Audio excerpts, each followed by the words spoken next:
Olá! Hoje a gente vai mergulhar no capítulo 16 da Carta aos Romanos. Sabe aquela parte no finalzinho que parece mais uma lista de chamada, assim? Ah, sim, uma lista longa de nomes, né? Exato. Mas olha, tem muito mais ali do que parece. É quase uma fotografia da rede de apoio da igreja primitiva. Vamos desempacotar isso. É um ponto excelente. Essas saudações, elas revelam muito sobre como o cristianismo começou, sabe? Bem colaborativo, diverso e cheio de gente importante que às vezes a gente nem ouve falar tanto. Legal. Vamos começar então com Febe.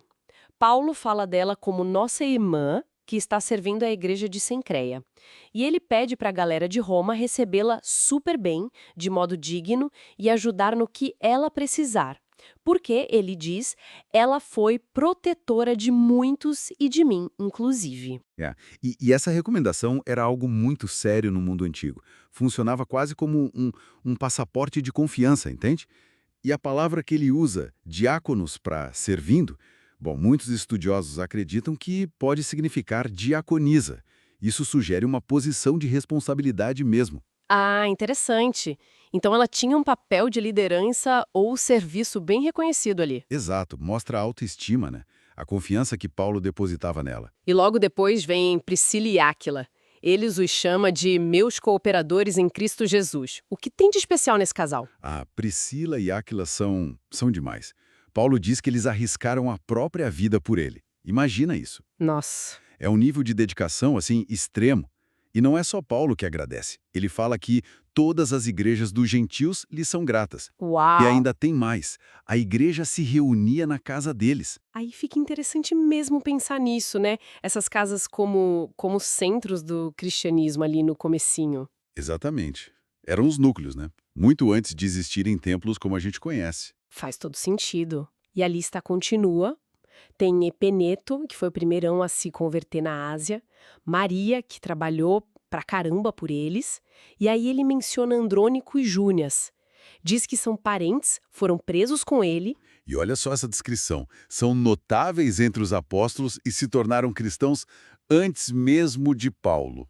Isso é muito forte. notáveis entre os apóstolos. Pois é, especialmente pensando em Júnias, que hoje a maioria dos estudiosos entende como sendo uma mulher. Ser notável entre os apóstolos, isso indica um reconhecimento da importância deles desde muito cedo e, claro, levanta toda uma discussão sobre o papel das mulheres na liderança da igreja primitiva.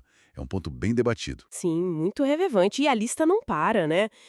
Ampliato, Urbano, Estaques, Apeles, a turma da casa de Aristóbulo, Herodião, os da casa de Narciso, e olha as mulheres de novo, Trifena e Trifosa, que trabalham arduamente no Senhor, a amada Pérside, que igualmente trabalhou muito, Rufo e a mãe dele, Ufa. É gente pra caramba! É quase um quem é quem da rede de Paulo, né?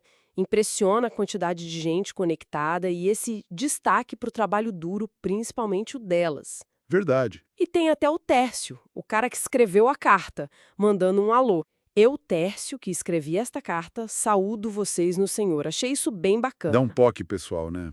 Mostra o processo ali. Mas aí, depois dessa celebração toda da comunidade, o tom dá uma virada, né? Lá pelo versículo 17, Paulo soa um alarme. Sim, é uma mudança brusca. Ele pede assim para ficarem de olho naqueles que causam divisões e colocam obstáculos contra o que eles aprenderam. E por quê? Qual o motivo desse alerta? Olha, Paulo diz que essa galera não servem a Cristo nosso Senhor, mas a seus próprios apetites, basicamente interesse próprio, e que eles usam palavras suaves e bajulação, a famosa lábia, para enganar quem é mais ingênuo, sabe? Palavras suaves e bajulação para enganar. Pois é, isso levanta uma questão super atual, né? A necessidade constante de ter discernimento dentro da comunidade.